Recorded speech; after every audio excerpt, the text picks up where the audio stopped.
네, 할렐루야. 네, 반갑습니다. 오늘도 토요일인데 새벽 예배에 함께 동참하신 모든 성도님들 주님의 이름으로 환영하고 축복합니다. 우리 다 같이 사도신경으로 신앙 고백 드리시면서 우리 하나님 아버지 앞에서 새벽 기도 시작하도록 하겠습니다.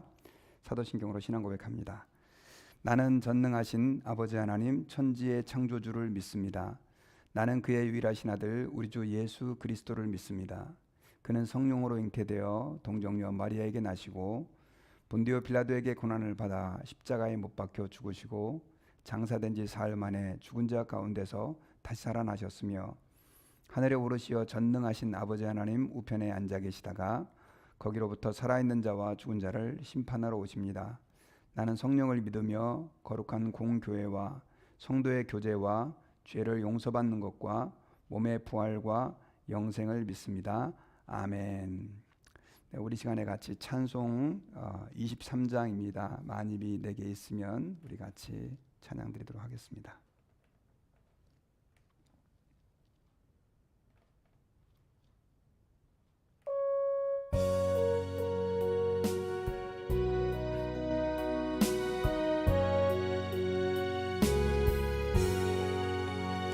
만입이 내게 있으면 그 입 다가지고 내 구주 주시는 종을 늘 찬송하겠네. 내 은혜로신 하나님 날 도와주시고 그 크신 영광 널리 펴 다 알게 하소서. 내 주의 귀한 이름이 날 위로하시고 이 귀의 음악 같으니 참 희락되도다. 내 죄의 권세 깨뜨려 그 결박 푸시고 이 추한 마음을 비로소 고통케 하셨네.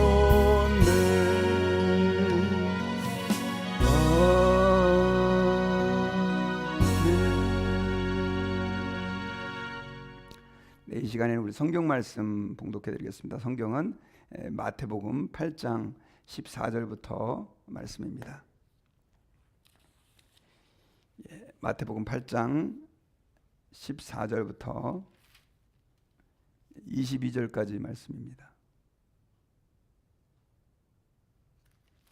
우리 같이 합독하시겠습니다. 8장 14절부터. 예수께서 베드로의 집에 들어가사 그의 장모가 열병으로 앓아 누운 것을 보시고 그의 손을 만지시니 열병이 떠나가고 여인이 일어나서 예수께 수종들더라. 저물매 사람들이 귀신 들린 자를 많이 데리고 예수께 오거늘 예수께서 말씀으로 귀신들을 쫓아내시고 병든 자들을 다 고치시니 이는 선지자 이사야를 통하여 하신 말씀에 우리의 연약한 것을 친히 담당하시고 병을 짊어지셨도다 함을 이루려 하심이더라. 예수께서 무리가 자기를 에워싸는 것을 보시고 건너편으로 가기를 명하시니라. 한 서기관이 나와 예수께 아뢰되 선생님이여 어디로 가시든지 저는 따르리이다. 예수께서 이르시되 여우도 굴이 있고 공중의 새도 거처가 있으되 인자는 머리 둘 곳이 없다 하시더라. 제자 중에 또 한 사람이 이르되 주여 내가 먼저 가서 내 아버지를 장사하게 허락하옵소서. 예수께서 이르시되 죽은 자들이 그들의 죽은 자들을 장사하게 하고 너는 나를 따르라 하시니라. 아멘. 우리 같이 기도하시겠습니다. 하나님 아버지 감사를 드립니다. 오늘도 이렇게 이제 한 주의 마지막 날 토요일 날 이렇게 새벽 기도할 수 있도록 저희들을 깨워주시고 은혜를 베풀어 주신 것을 감사드립니다.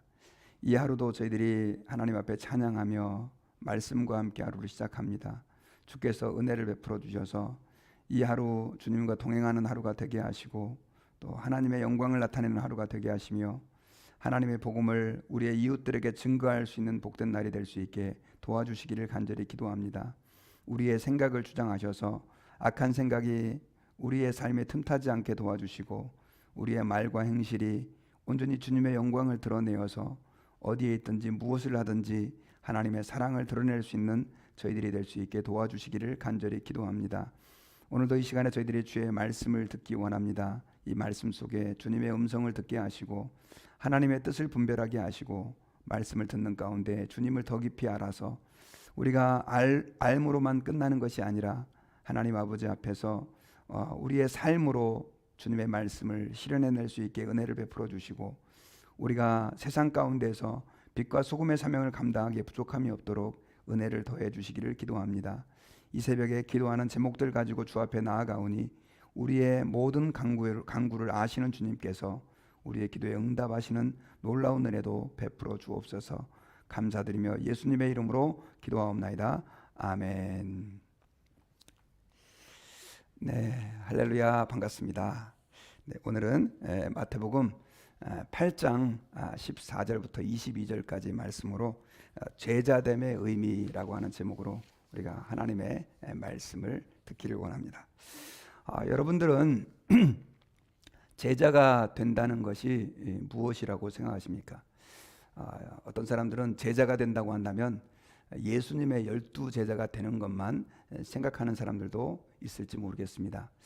그런데 여러분, 우리가 예수님의 제자가 된다라고 하는 것은 단순하게 예수님의 12제자가 된다는 것만을 의미하지는 않습니다. 왜냐하면 사도행전에 보면 예수님의 12제자뿐만이 아니라 예수 그리스도를 믿음으로 고백하고 또 예수님을 주님으로 따르는 수많은 예수를 믿는 사람들을 제자들이다라고 표현을 했기 때문에 그렇습니다. 그래서 우리가 예수 그리스도를 믿는다라고 하는 것은 어떻게 말하면 다른 의미로 예수님의 제자가 된다라고 하는 의미와도 일맥상통하다라고 하는 사실을 기억해야 됩니다. 내가 제자가 되는 것을 사실 원치 않는다 할지라도 우리는 이미 예수 그리스도를 믿음으로 주님의 제자가 되었다라고 하는 사실을 우리는 잊지 않아야 합니다. 자, 그런데 여러분, 우리가 예수님의 제자가 됐다라고 하는 것은 그렇다고 한다면 무엇을 의미할까요? 여러분, 어떤 사람들은 자기가 너무나 존경하고 또 자기가 너무나 좋아하는 어떤 사람의 제자가 되기를 원합니다. 그런데 그 제자가 된다고 할 때 그 사람은 그 스승의 무언가를 얻어내고 싶어 하는 것이죠. 어떤 그리스도인들 가운데서도 예수님을 믿을 때 이 제자됨의 의미를 단순하게 예수님에게 있는 무언가를 얻어내는 것 정도로만 생각하는 사람들이 있습니다. 또 어떤 사람들은 예수님의 제자가 된다라고 하는 것을 단지 예수님의 제자가 되면 많은 부와 명예와 또 문제가 없고 고통이 없는 평안한 삶을 그것만을 이렇게 얻는 것으로 이렇게 오해하는 분들도 계십니다. 여러분, 오늘 본문에 보면 이제 두 가지 사건이 기록이 되어 있어요. 첫 번째로는 뭐냐면 예수님께서 베드로의 장모의 병을 고쳐 주신 내용입니다. 그리고 또 한 가지는 예수님께서 이제 서기관이 예수님의 제자가 되고 싶어 할 때, 그리고 예수님의 제자가 되기를 원해서 어디든지 따라가겠다라고 얘기를 했을 때 예수님께서 그에게 하신 대답이에요. 그리고 또 한 가지는 예수님의 그 제자 중에 한 사람이 12제자는 아닌 것 같아요. 예수님을 따른다고 할 때 아버지의 장례를 먼저 지내고 예수님을 따르겠습니다 라고 얘기했을 때 예수님께서 말씀하신 내용인데, 자, 오늘 우리가 이 새벽에는 그 앞부분의 장모의 열병 부분은 일단 좀 제쳐두고요, 그 서기관과 그리고 예수님의 제자 중에 한 사람이 예수님을 따르겠다고 했을 때 말씀하신 그 내용을 중심으로 우리가 예수님의 제자됨의 의미가 무엇인가, 예수님께서 제자가 된다는 것에 대해서 무엇을 말씀하고 있는 건가, 우리가 좀 하나님의 말씀을 좀 묵상해 보기를 원합니다. 첫 번째로 먼저 우리가 예수님의 제자가 된다라고 하는 의미는 어떤 의미가 있냐면 바로 안락한 삶이 아니라 어떻게 말하면 십자가를 지고 그 다음에 불편한 삶을 감수하는 것이 바로 첫 번째 예수님의 제자됨의 의미다라고 하는 것이죠. 자, 우리 19절 말씀을 잠깐 한번 같이 우리 한번 합심해서 한번 읽어보겠습니다. 자, 한번 읽어보겠습니다. 시작. 한 서기관이 나와 예수께 아뢰되 선생님이여 어디로 가시든지 저는 따르리이다. 자, 예수님께 한 서기관이 나왔습니다. 아마 예수님의 말씀과 또 예수님의 그 기적을 보고 예수님을 정말로 존경하게 되었던 것 같습니다. 그래서 어디로 가시든지 저는 예수님을 따르는 예수님의 제자가 되겠습니다 라고 얘기를 했어요. 그런데 예수님의 그 답변은 굉장히 황당합니다. 뭐라고 말씀하셨냐면요, 자, 우리 20절을 같이 한번 읽어보겠습니다. 시작. 예수께서 이르시되 여우도 굴이 있고 공중에 새도 거처가 있을 때 인자는 머리 둘 곳이 없다 하시더라. 자, 여러분, 예수님께서는 예수님을 따르고 싶다, 어디든지 예수님이 가는 곳은 저도 가고 싶습니다 라고 한 그 서기관의 말을 사실 어떻게 말하면 공중에 새도 거처가 있고 그렇지만 나는 여우도 굴이 있지만 나는 머리 둘 곳이 없다라고 예수님께서 이렇게 대답을 하신 것이죠. 이 말은 어떤 의미냐면 예수님의 제자가 된다라고 하는 것은 굉장히 의식주에 있어서의 불편한 삶을 살게 될 것이다 라고 하는 것을 의미하는 말씀입니다. 여러분, 당시 예수님 당시의 서기관은 어떤 사람이냐면 율법학자입니다. 율법학자. 율법을 연구해서 우리가 지켜야 될 것과 지켜야 되지 말아야 될 것들, 이런 것들 연구하는 사람들이에요. 오늘날로 말하면 목회자들이라고 말할 수 있고요. 그리고 또 특별히 목회자들 가운데서도 신학자다라고 말할 수 있을 만큼 굉장히 성경에 대해서 탁월한 사람이 바로 서기관들입니다. 그리고 당시 서기관들은요, 굉장히 고위직에 있었던 사람이에요. 대부분의 그 당시 사람들이 글을 잘 몰랐습니다. 그러다 보니까 이 서기관들은 어렸을 때부터 굉장히 공부를 많이 했고, 그러다 보니까 사회적으로 높은 지위에 올라갈 수 있었어요. 특별히 서기관을 율법학자라고도 이렇게 불렀는데, 그 서기관들은 바리새인 중에서도 가장 고위직에 높은 위치에 있었던 사람들이 서기관입니다. 서기관으로 알려진 사람 중에 대표적인 사람이 바로 이제 구약 시대는 학사 에스라 같은 사람이 있었죠. 그런데 그렇게 고위직에 있는 사람이 사실 예수님을 따른다고 했을 때 예수님의 입장에서는 굉장히 좋았을 것입니다. 왜냐하면 그렇게 뭐 능력도 있고 돈도 있고 명예도 있고 또 지식도 있는 사람이 예수님의 제자가 되면 아마 복음 전하기에 훨씬 더 많은 유익한 것들이 있을 걸로 생각이 돼요. 그런데 예수님께서는 그 서기관에게 뭐라고 얘기를 하냐면 여우도 굴이 있고 공중에 새도 거처가 있지만 인자는 머리 둘 곳이 없다, 이렇게 말씀하시면서 네가 이제 내 제자가 된다고 한다면 네가 지금까지 누리고 있는 그 화려한 부귀 영화들을 포기해야 될 수도 있다라고 하는 것을 예수님께서 지금 잠재적으로 이렇게 돌려서 말씀해 주신 것이죠. 여러분, 오늘 성경을 보면 그 이후에 서기관이 예수님을 따랐더라 이런 표현이 없어요.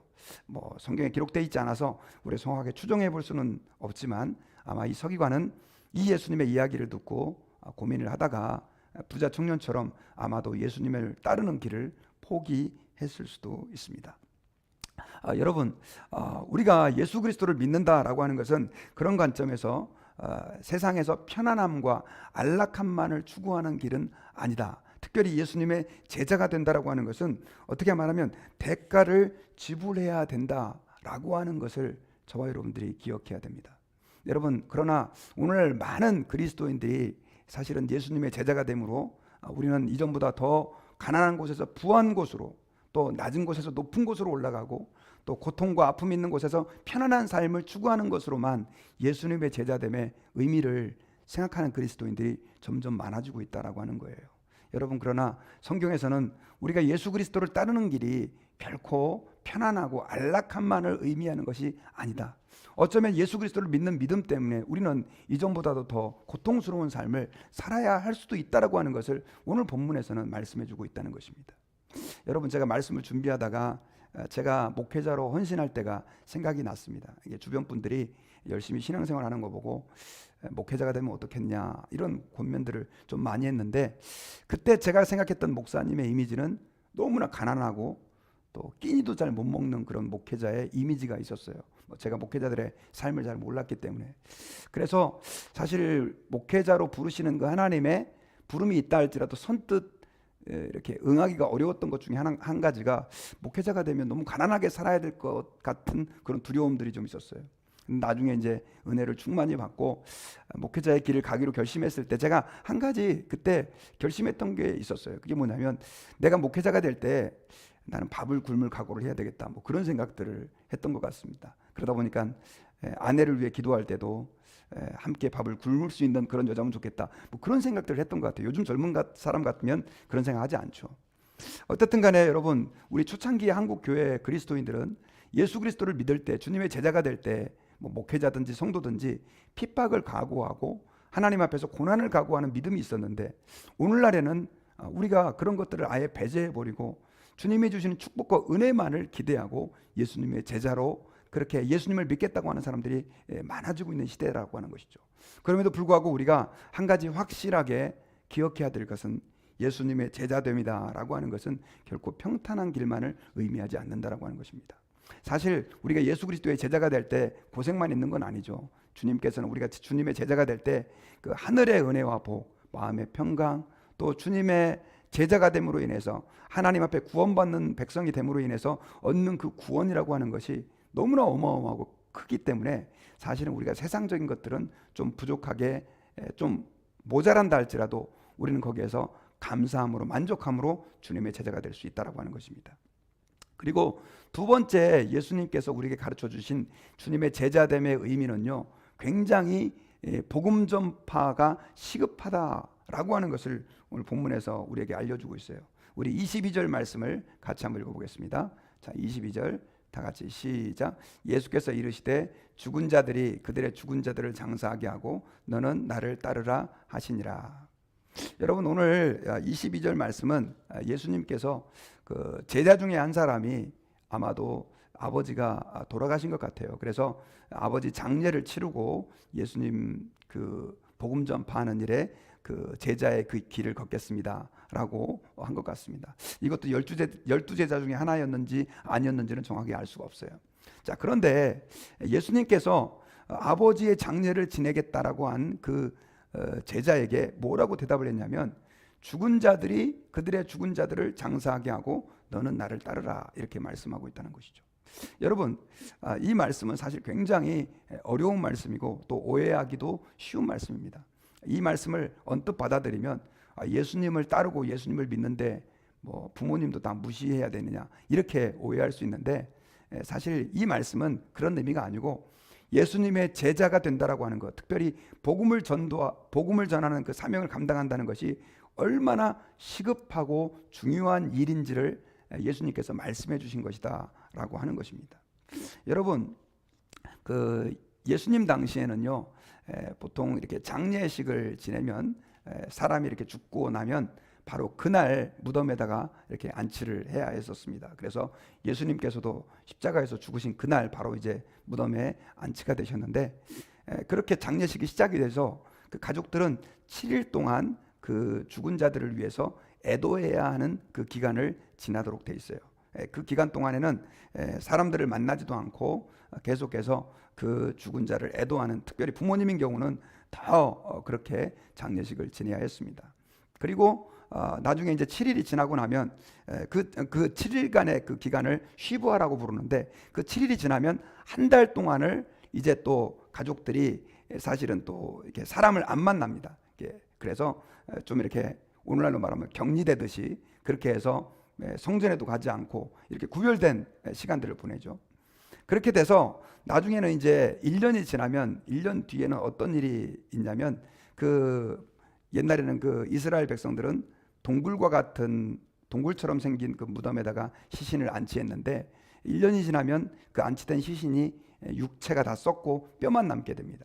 그러면 이제 그 뼈를 그 석고람 같은 데다가 모아서 담게 되는데, 그렇게 해서 이제 담는 그 과정을 이 이스라엘 백성들은 어떻게 생각했냐면, 이렇게 이 살이 다 썩어서 없어진 그거를 죄가 다 없어졌다는 식으로 생각을 했다고 해요. 그래서 그 뼈들을 다 모아가지고 석고람에, 이제 오늘날로 말하면 유골함 같은 데다가 담아가지고 가족들이 함께 이렇게 보통 동굴에 장사가 이렇게 안치가 됐는데, 그렇게 장사를 지냄으로 인해서 사실은 장례가 끝나는 겁니다. 그러니까 장례가 짧게는 며칠부터 길게는 1년까지 걸리는 것이 이스라엘의 전통적인 장례 의식이었다라고 하는 것이죠. 그러니까 예수님께서 이 제자 중에 한 사람에게 아버지의 장례를 치르고 예수님을 따르겠다라고 하는 그 말에 글쎄요, 모르겠어요. 며칠이 정확하게 소요되는지는 모르겠지만 예수님께서는 죽은 자들이 그들의 죽은 자들을 장사하게 하고, 이것은 아마 예수님께서 풍유적으로 비유적으로 말씀하신 것인데, 그 무덤에 안치되어 있는 다른 그 유골들이 그 죽은 자들을 돌보게 하고 너는 나를 따르라 라고 하는 표현을 사용하시면서, 사실은 네가 지금 내 제자가 되는 것은 그렇게 장례를 지내는 일이 굉장히 중요하지만 그거보다도 훨씬 더 시급하고 중요한 일이다라고 하는 것을 예수님께서 말씀해 주신 것이다 라고 하는 것입니다. 자, 우리가 여기서 예수님의 제자됨의 두 번째 의미를 생각해 볼 수 있는데, 그것은 예수님의 제자가 되어서 하나님의 복음을 전하는 일은 결코 뒤로 미룰 수 없는 너무나 중요한 일이다라고 하는 사실을 여러분 기억해야 돼요. 오늘날 여러분 지금 미국도 그렇고 전 세계적으로 그렇고 한국도 그렇고 이 복음을 지금은 이제 코로나 때문에 잘 전하기 힘든 그런 상황 가운데 놓여져 있습니다. 그러다 보니까 많은 그리스도인들이 이 복음을 전하는 일을 이제는 별로 중요하지 않게 생각하게 되었고요. 그리고 또 복음을 전하는 일이 별로 그렇게 급하다고 생각하지 않게 되어버렸습니다. 뭐 지금 세상이 이런데 여기서 이 상황에서 무슨 내가 복음을 전하고 내가 어떻게 이 상황에서 전도를 할 수 있겠어 라고 그냥 자기의 삶에만 안주하는 예수님의 제자들, 우리들이죠. 그런 그리스도인들이 점점 더 많아지고 있다라고 하는 것입니다. 여러분, 오늘 말씀을 통해서 예수님께서는요, 이 제자됨의 의미 가운데 복음을 전하는 것은 이 세상에서 가장 사람들이 중요하다고 말하는 그 부모님의 장례를 치르는 일보다도 훨씬 더 시급하고 더 중요하다라고 우리에게 말씀하고 있어요. 왜냐하면 사실은 이 돌아가신 분들은 어떻게 말하면 돌아가신 거지만, 우리가 복음을 전하는 것은 죽어가는 영혼을 살려내는 그러한 중요한 일이기 때문에 그렇습니다.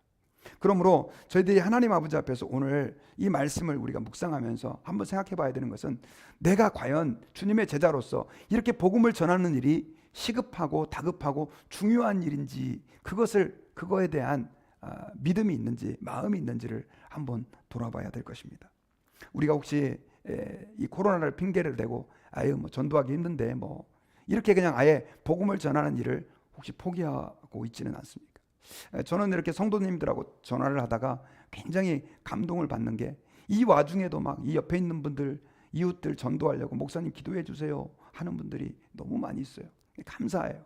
그런데 여러분, 우리가 많은 사람들이 그런 마음들을 가지지 못하고 그냥 나만을 위해서 내 신앙 지키는 걸로 만족하고 그렇게 하루하루 살아가고 있는 사람들이 우리 그리스도인들 가운데는 여전히 많이 있다는 사실을 기억하고, 하나님 아버지 앞에서 여러분들 오늘 하나님 제게 복음 전도의 그 시급한 마음을 좀 허락해 주십시오라고 기도하는 저희들이 됐으면 좋겠습니다. 그럼 어떻게 우리가 이런 상황 가운데서, 코비드의 상황 가운데서도 복음을 전할 수 있을까요? 제가 좀 한번 기도를 하면서 생각해 봤어요. 그랬더니 좀 효과적인 방법은 직접 대면해서 만나기가 되게 어려운 상황이지만 우리가 그들에게 뭐 예를 들면 음식을 좀 투고해서 갖다 준다든가, 또 혹은 우리가 영상을 통해서 좋은 말씀이라든가 또 이런 것들을 이렇게 들었을 때 그 사람의 입장에서 듣고 은혜 받을 수 있는 간증 같은 거 이렇게 좀 카카오톡으로도 좀 전해주고 이렇게 퍼나르고 이렇게 할 수 있으면 참 좋겠어요.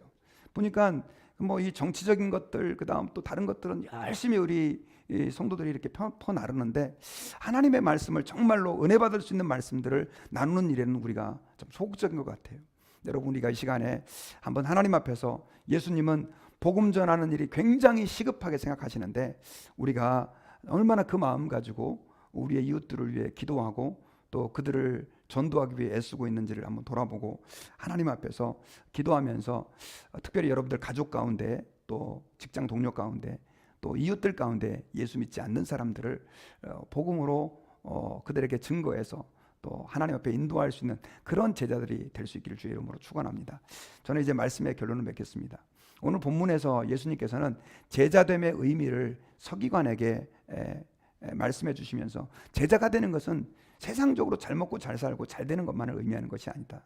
네가 제자가 되면 오히려 이 세상에서 누리던 것보다 더 불편해질 수도 있고 더 어려워질 수도 있다. 예수님의 제자가 됨으로 인해 영생의 축복을 얻지만 세상적으로는 조금 더 어려워질 수 있다고 하는 것을 우리에게 가르쳐주고 있다는 것을 기억해야 됩니다. 그리고 예수님의 제자담의 두 번째 의미는 예수님의 제자가 된다라고 하는 것은 사실 하나님의 복음을 정말 급박하게 전해야 할 책임을 맡은 것이다라고 하는 것을 우리에게 가르쳐주고 있는 것이죠. 그래서 우리가 혹시나 코로나로 인해서 우리의 마음이 해이해졌다면 다시 한번 주님의 제자됨의 의미를 묵상하고 하나님 앞에서 제자됨의 그 길을 회복할 수 있는 저희들 모두가 되기를 주님의 이름으로 축원합니다. 같이 기도하겠습니다. 하나님 아버지 감사합니다. 오늘 말씀을 통해서 우리가 예수 그리스도의 제자가 된다라고 하는 것이 어떤 의미인지를 깨달을 수 있도록 은혜 베풀어 주신 것을 감사드립니다. 주님, 저희들에게 함께 해주셔서 우리가 늘 나는 주님의 부름받은 제자임을 기억하게 하시고 하나님 앞에서 세상 사람들이 걷는 그 길을 걷는 것이 아니라 주님이 원하시는 제자로서의 그 길을 걸어가기에 부족함이 없도록 은혜를 베풀어 주시기를 간절히 기도합니다. 예수님의 이름으로 기도하옵나이다. 아멘. 네, 우리 이 시간에는 같이 찬양 한번 부르실 텐데 십자가의 전달자라고 하는 찬양입니다. 우리 이 찬양 같이 한번 부르겠습니다.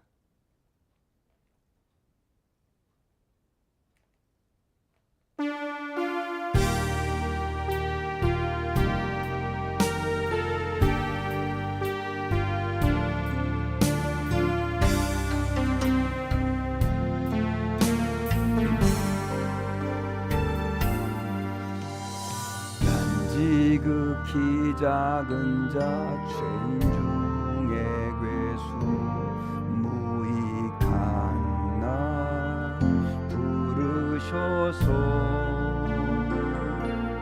간절한 기대와 소망 부끄럽지 않게 십자가 전케 하셨네.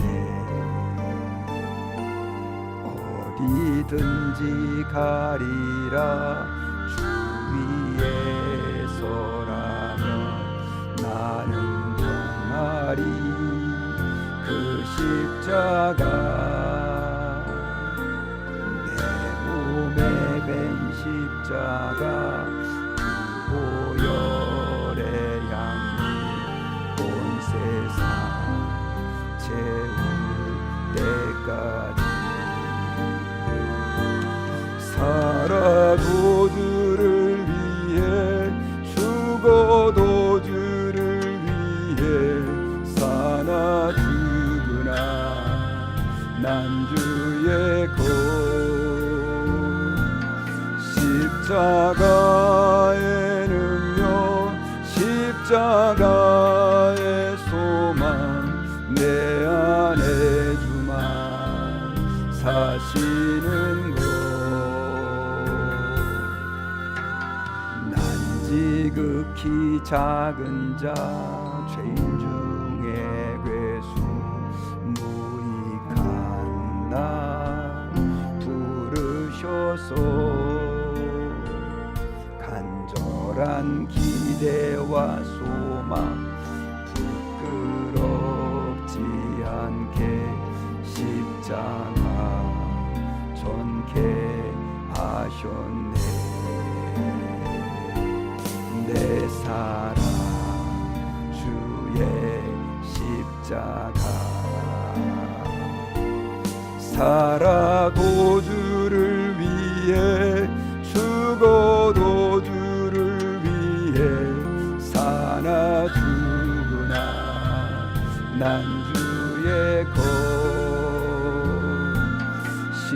십자가의 능력 십자가의 소망 내 안에 주만 사시는 것 난 지극히 작은 자 죄인 중에 괴수 무익한 나 부르셔서 간절한 기대와 소망 부끄럽지 않게 십자가 전케 하셨네. 내 사랑 나의 십자가.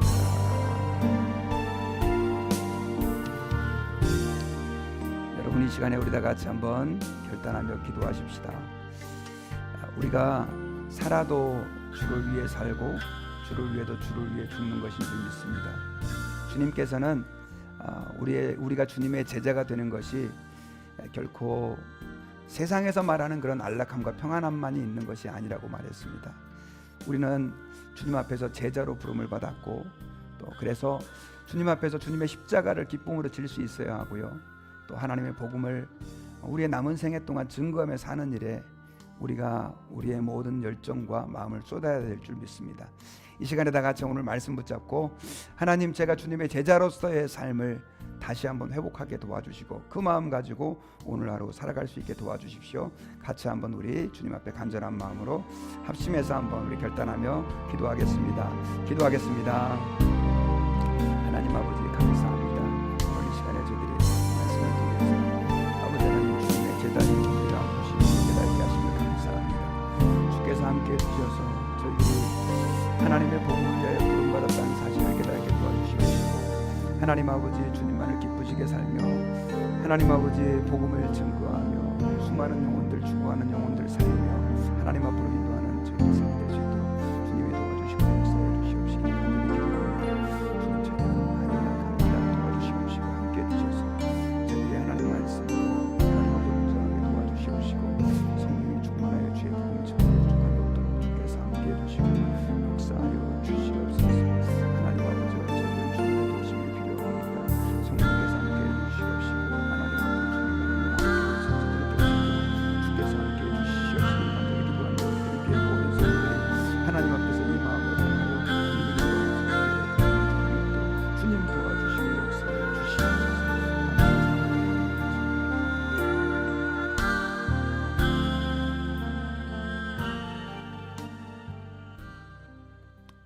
하나님, 감사합니다. 저희들이 주님의 제자로서의 삶을 살아가기에 부족함이 없도록 은혜 베풀어 주시고 하나님만을 영화롭게 해드리고 주님의 십자가를 기쁨으로 지고 갈 수 있는 저희들이 될 수 있게 도와주옵소서. 주님이 주시는 그 구원의 감격과 은혜가 늘 저희들을 지배하게 하시고, 잃은 영혼 사랑하며 잃어버린 영혼을 향한 주님의 마음을 저에게 부어주셔서 그 마음 가지고 주의 복음을 증거하며 살아가는 저희들 되게 도와주옵소서. 감사드리며 예수님의 이름으로 기도드립니다. 아멘. 네, 우리 주기도문으로 오늘 새벽 기도회를 마치도록 하겠습니다. 하늘에 계신 우리 아버지, 아버지의 이름을 거룩하게 하시며 아버지의 나라가 오게 하시며 아버지의 뜻이 하늘에서와 같이 땅에서도 이루어지게 하소서. 오늘 우리에게 일용할 양식을 주시고 우리가 우리에게 잘못한 사람을 용서해 준 것 같이 우리 죄를 용서해 주시고 우리를 시험에 빠지지 않게 하시고 악에서 구하소서. 나라와 권능과 영광이 영원히 아버지의 것입니다. 아멘. 네, 우리 시간에는 이제 하나님 앞에서 여러분들의 개인적인 기도 제목 붙잡고 우리 같이 개인적으로 기도하도록 하겠습니다. 기도하겠습니다.